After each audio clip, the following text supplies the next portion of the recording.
She made millions smile but died alone. America's favorite aunt, forgotten by the very world she once brightened. Behind that warm kitchen smile was a heart slowly breaking. Her final days were far from the laughter of Mayberry. This is the untold story of Aunt B. Frances Bavier.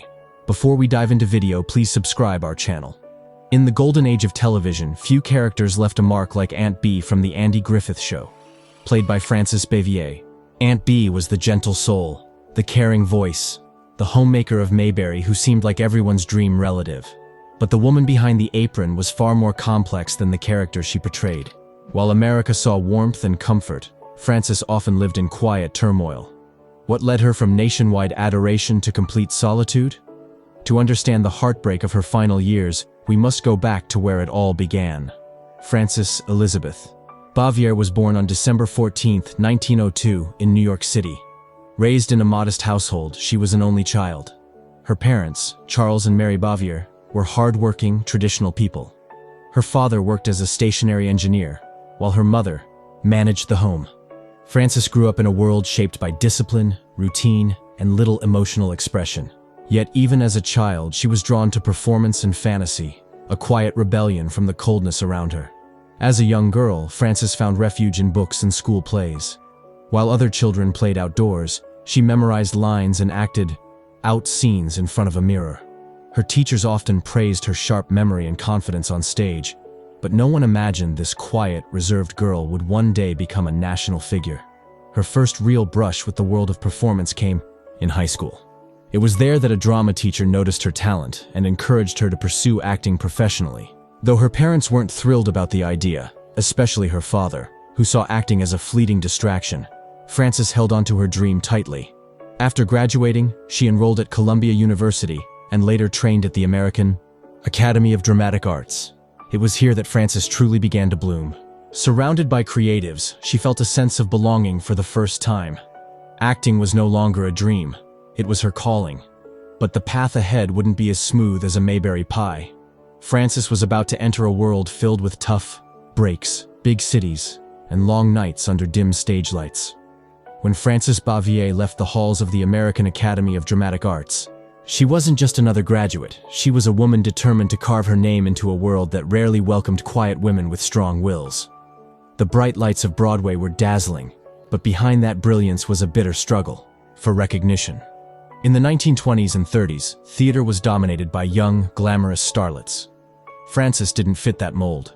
She wasn't flashy, she wasn't loud, but she was good. Deeply, quietly, brilliantly good. Her earliest roles were modest, sometimes uncredited parts in stage productions. She took what she could, even if it meant playing background characters or delivering a single line in a smoky, off-Broadway theater. Money was tight. At times, she shared cold apartments with other struggling actors, stretching meals and pawning items just to survive. But Frances never once considered quitting. Acting was no longer a choice. It was a part of who she was. By the late 1930s, she began finding more consistent stage work. She toured with theatrical companies across the US, performing in small towns and rural theaters. The travel was exhausting, and the pay was low, but the applause, even from a crowd of 20, gave her the strength to keep going. She wasn't chasing fame, she was chasing connection. Frances made her film debut in the 1940s, appearing in supporting roles that showcased her range. She had a strong, matronly presence, perfect for roles that required warmth and moral strength. Slowly, casting directors began to notice. She was the kind of actress who didn't steal the spotlight, but elevated every scene she was in. Yet even as her resume grew, Frances remained largely unknown. There were no magazine covers, no interviews, no Hollywood parties. And that was just how she wanted it. Fame was never the goal. Authenticity was. But her break was coming. A role that would change everything, not just for her, but for the millions of viewers who would soon know her as more than Frances. They would know her as Aunt B. The year was 1960. Television was becoming America's favorite pastime, and a new show was about to premiere. A simple, wholesome series about a widowed sheriff raising his son in a small town called Mayberry. The Andy Griffith Show seemed like just another family-friendly program. No one predicted it would become one of the most beloved series in television history. When Frances Bavier auditioned for the role of Aunt B, the producers knew they'd found something special. She brought a gentle authority, a sense of grace, and an unspoken depth to the character. Aunt B wasn't just a caretaker. She was the emotional center of the show. And Frances? She became that heart. From the very first episode, audiences connected with her. Aunt B was nurturing, traditional, and quietly fierce. She cooked, cleaned, comforted, and counseled. In a world growing increasingly chaotic, she represented a safe haven, a reminder of simpler, kinder times. Behind the scenes, though, things were more complicated. Frances was a professional to the core. She knew her lines, hit her marks, and respected the craft. But she was also deeply private, sometimes distant, and not particularly close to her co-stars, especially Andy Griffith. Though fans imagined the two shared the same bond off-screen, the reality was far colder. Frances and Andy reportedly had a strained relationship. She found his humor sometimes immature, and he found her too serious. They respected each other's talent, but not always each other's personalities. Still, their chemistry on screen was undeniable. Frances poured herself into the role, even if she didn't always enjoy the environment. She once said that the character of Aunt B was far more loving and patient than she ever was in real life. It was acting, she admitted, and she was very, very good at it. The show ran for 8 years. During that time, Frances became a household name. She won an Emmy Award in 1967 for Outstanding Supporting Actress. Millions adored her. But as the final episode aired in 1968, a quiet fear began to grow in her heart. What comes next? Fame had found her late. But would it stay? As beloved as she was on screen, Frances Bavier's personal life remained something of a mystery, even to those who worked with her for years. While Aunt B was the warm matriarch of Mayberry, Frances lived a life marked by privacy, solitude, and emotional distance. She never married, she had no children, and she rarely spoke of romance, even when asked directly in interviews. In fact, very little is known about her romantic life, and that silence was intentional. Frances once said in a rare interview that she chose a career over a family, and there was a trace of regret in her voice. She poured herself so fully into acting that personal relationships became secondary, or perhaps even avoided altogether. It wasn't that she disliked people, it was that she didn't fully trust them. Colleagues who tried to get close often found themselves gently pushed away. She kept a firm boundary between work and personal matters. On set, she was polite, professional, but rarely open. She arrived on time, did her work brilliantly, and left, alone. Some speculated that she had loved once, perhaps deeply, but had been hurt. Others believed she was simply too independent for marriage. Whatever the truth, Frances never confirmed or denied anything. In a world obsessed with celebrity gossip, she was an enigma. Her closest relationships were with her pets. In later years, she would come to live with up to 14 cats. She treated them like family, feeding them before herself, talking to them as if they were her children. It may seem eccentric to some, but to Frances, they were loyal, loving, and safe. Everything human relationships had failed to be. There were no tabloid scandals, no tell-all interviews, no hidden lovers revealed in biographies. Her life was not one of romantic adventure, but quiet devotion to her craft, her independence, and the solitude she chose, or perhaps accepted. And yet beneath that independence, there were cracks. Loneliness, once a rare visitor, was now a full-time resident.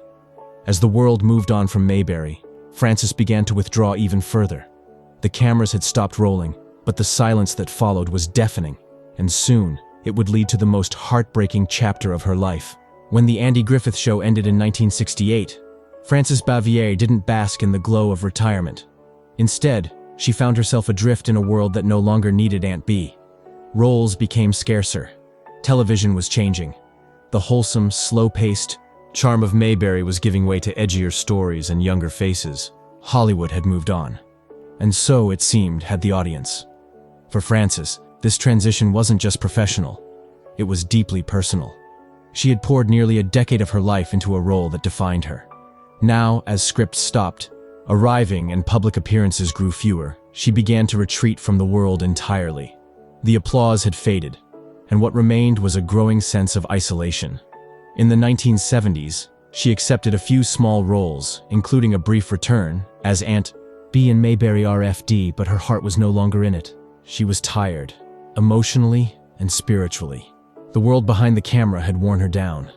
The fame she once cautiously welcomed had now become a burden. Even fans who adored her were often met with coldness.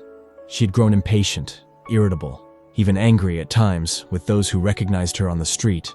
Rumors began to circulate about her difficult behavior, both on and off the set. Some said she was rude. Others claimed she had become bitter in her later years. But perhaps what they misunderstood was this: Frances wasn't bitter. She was broken. Not by scandal or disgrace, but by decades of loneliness and the painful weight of being remembered only for one role. In the late 1970s, she made a surprising decision. Frances packed up her life and moved away from California, away from the industry that had both made and forgotten her. She settled in a small town in North Carolina, Siler City, far from the cameras, fans, and fame. It was a drastic change, but perhaps the only one she could still control. And there, behind a quiet brick house with the curtains always drawn, she began to fade into myth. A recluse, a legend, a mystery. But her story didn't end with a peaceful retirement. What came next was a chapter no fan could have imagined, one that would leave many heartbroken. In the final years of her life, Frances Bavier lived in near total seclusion in her modest home in Siler City, North Carolina. The woman once known across America as Aunt B had vanished from public view.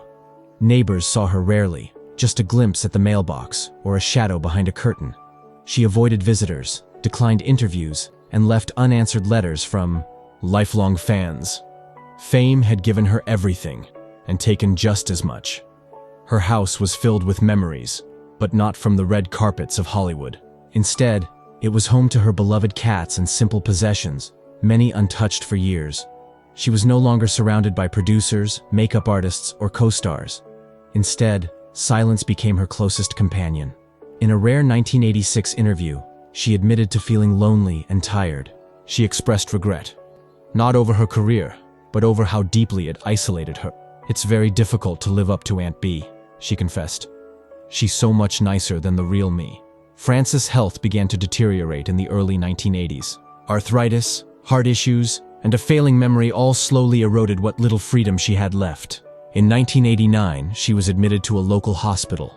There were no children to visit her, no husband by her side. Only a nurse, a chart, and the distant echo of applause from a time long gone. She passed away on December 6, 1989, just 8 days, shy of her 87th birthday. Her home, once filled with warmth on screen, was found in a heartbreaking state. Cluttered, neglected, filled with reminders of a life slowly forgotten by the world outside. It was as if the spirit of Mayberry had packed up and left years ago. But Frances Bavier's legacy did not end in that lonely house. Over the decades, The Andy Griffith Show remained a cultural icon. Reruns kept Aunt B alive in homes across America. New generations discovered her, laughed with her, and loved her, even if they never knew the pain behind the performance. Frances didn't just play Aunt B, she became her. And though she may have left this world quietly, her impact echoes, loudly in the warmth of a kitchen scene, the wisdom of a gentle voice, and the legacy of a woman who gave everything for a role that, in many ways, gave her back to us.